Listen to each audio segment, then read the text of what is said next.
It may take me a little bit longer than most, but I am going to get there. So, hello.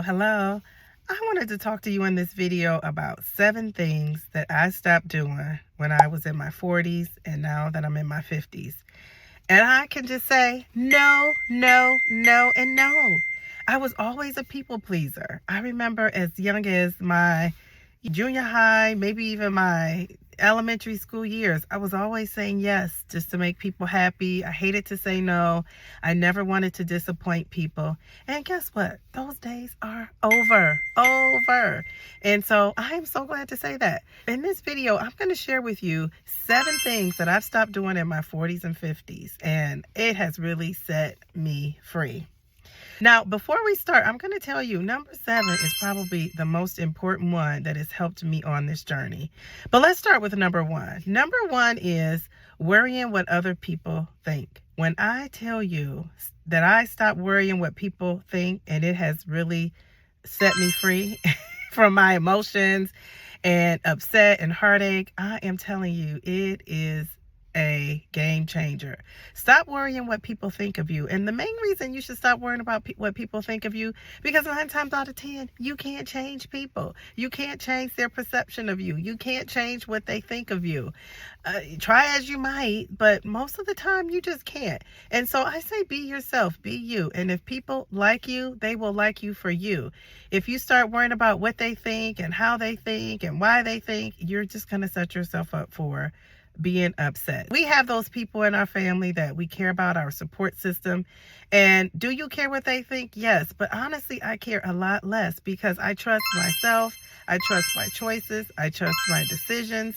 And so I'm confident in what I'm doing in my life. And does that mean I don't take advice or any suggestions from people? Absolutely not. I do. I would be one of those people, if I thought I upset somebody, I couldn't sleep at night. And even though people think I'm so strong and I'm built a certain kind of way where things don't bother me, or I just, present that confidence, but I would have some sleepless nights worried about what people were going to think, if I hurt someone's feelings or if someone was upset. And now I don't worry about that.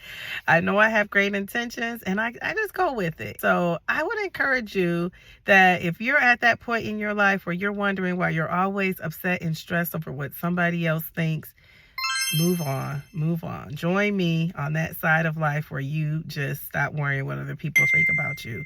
You just be you, show up as your authentic self, and God has got you. And really, that's all you need. That is all you need.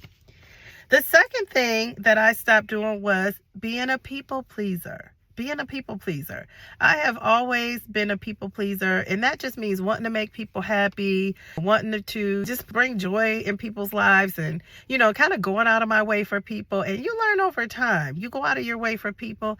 Some people don't always go out of their way for you. And so I had to learn that. Stop saying yes to everything and start saying no. If I didn't want to do it, then I don't do it. And that is just my rule. If it's something that I don't want to do, I'm just not going to do it. And guess what? I'm not going to feel guilty about it. Before, I would say no, and I would feel so guilty because I was a people pleaser. And the older I get, the less and less that I become a people pleaser. And I would venture to say, once you learn how to become less of a people pleaser, you will set yourself free. You really will. You will set yourself free. I wonder if I lost a wrinkle or two. Do wrinkles go away? Because I should have lost some wrinkles from all that less worrying. No, I don't think they go away. The third thing I stopped doing in my 40s and 50s was saying yes when I meant no. There it goes again. Back to that being a people pleaser. I said yes to so many things that I wanted to say no to. And I went to the event or the activity or whatever it was and thought, why am I here? Why didn't I just say no, thank you for inviting me, but not this time? And I could just think of so many times and so many things and so many events that I went to or participated in when I really didn't want to. I've just learned to say, no, I really don't want to do that, or no, I can't do that, or I'll have to catch you the next time. I've just learned how to prioritize what I think is important and what I want to do. And so that's so liberating. When I was in my 40s, I started it. And now that I'm in my 50s, I'm full force with it. The fourth thing I stopped doing in my 40s and 50s is trying to fit in. I think a lot of students, children, young adults suffer, and even adults. All adults are also in this bunch. I should include us too. We want to fit in, and everybody wants to belong to something or somebody, or some group. I found myself trying to fit in, and trying to do what the cool people do and what the cool groups do, and I no longer do that. I want to be my own unique self. I am fine with that. I like to think of myself as like being creative and having some great ideas and just taking a chance and doing something new and different, and not always having to go with the crowd. That is one thing I wish I would have learned in high school and college when you're younger. But age brings wisdom. Experience is the best teacher. And I think that's one of the great things about wisdom. I think that's one of the great things about being older is you're wiser. And it's so funny because I always say, if I knew at 20 what I know now, I could have changed the world, and I still may. I always say that. I still may. You just never know what God has in store for us. And so, I say to you, if you are out there trying to fit in, stop it. Be yourself. Be unique. That's one of the things I like about YouTube. And I should say I love about YouTube. I love the diversity. I like to see people have their thing and kind of hone in on that and showcase that. And I love the diversity out there. And I even love diversity of thought. I have learned as I've gotten older that everybody doesn't have to agree with me. Their opinions are still valid. And I didn't always think like that. I always wanted the people who thought like me. And you know why? I like somebody who thinks outside of the box or different than me, because it challenges me to be greater. It challenges me. And I know a lot of times when we come across somebody that challenges us in thought, or in the way they're doing things, sometimes people shy away from that. They don't want to, no, I don't know about her, I don't know about this. But I say, if you see somebody out there being innovative and being creative, learn from those people. Give credit where credit is due. Soak it in. I've learned this from a lot of my financial studies and just studying people who are very successful in life. And they always say, don't always run with your same crowd. Try to find some people who are at where you want to be. Find people who challenge you. Find people that are doing a little bit more than you are, and learn from them. And a lot of times we don't want to do that because we just want to kind of fit in with the crowd, go with what everybody else is doing. We kind of don't want to challenge ourselves and think outside the box. And I'm here to tell you, that's what you have to do. In 2025, 2026, with all that's coming out with technology and how our world is changing, you really, really need to step it up a notch, and just don't try to fit in. Be you. It's okay to be yourself. The fifth thing I stopped doing in my 40s and 50s, I'm going to make this quick. I stopped going to events that I did not want to attend. I kind of hit on that when I talked about saying yes to everything. I think you have to be careful that you're not going out to every event that you're invited to. I think there's something to be said for, and as I reflect back, there's something to be said for being in the right place at the right time, but it's also something to be said for being at the wrong place at the wrong time. And it's not that you're going to get in any trouble or anything like that necessarily, but it's just knowing when to hold them and when to fold them, knowing when to be somewhere and knowing when to be at home or somewhere else. And so for me, I have thought I don't always need to go and be at everything. And I tell my friends now, please still invite me to things. Even though I may not come, or a lot of people don't know I'm on a weight loss journey, so they may not be inviting me to dinners and out because they don't want to sabotage my diet and what I have going on. And I really appreciate that. So still invite me, but just know I may not come. I'm content with being at home and being a lot more settled in my 50s. I'm very settled. I feel like, I've done a lot, I've seen a lot, I've heard a lot, and I still have a lot of life to live, but I'm just living it a lot differently. The sixth thing I stopped doing was saving relationships that don't need to be saved. Saving a relationship, and I don't mean just with like a significant other. I mean even with friendships. Sometimes, you have to learn how to let things just go and be.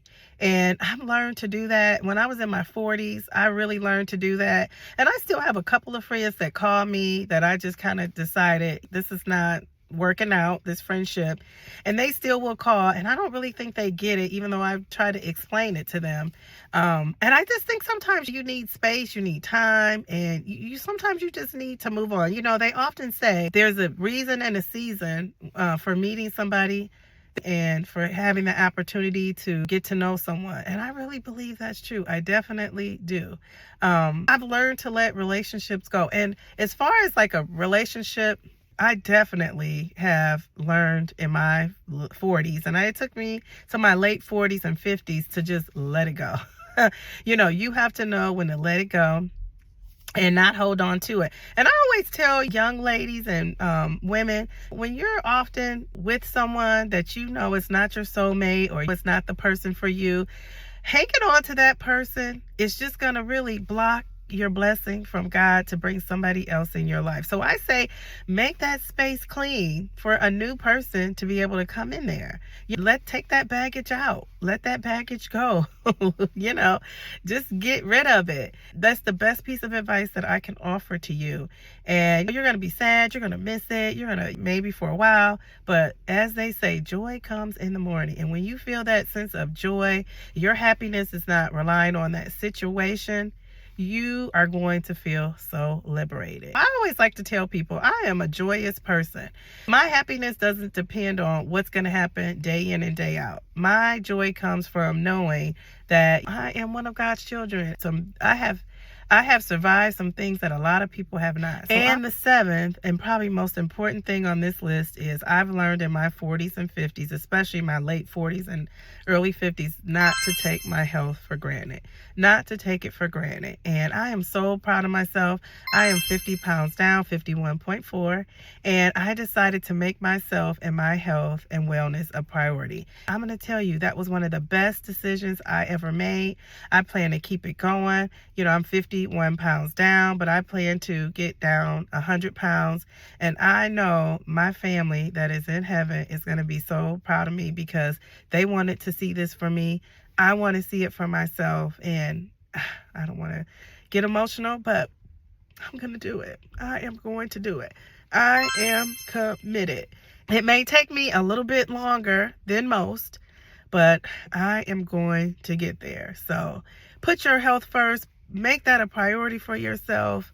We only have one life to live, and I wish I would have got this message in my 20s and 30s. I really do.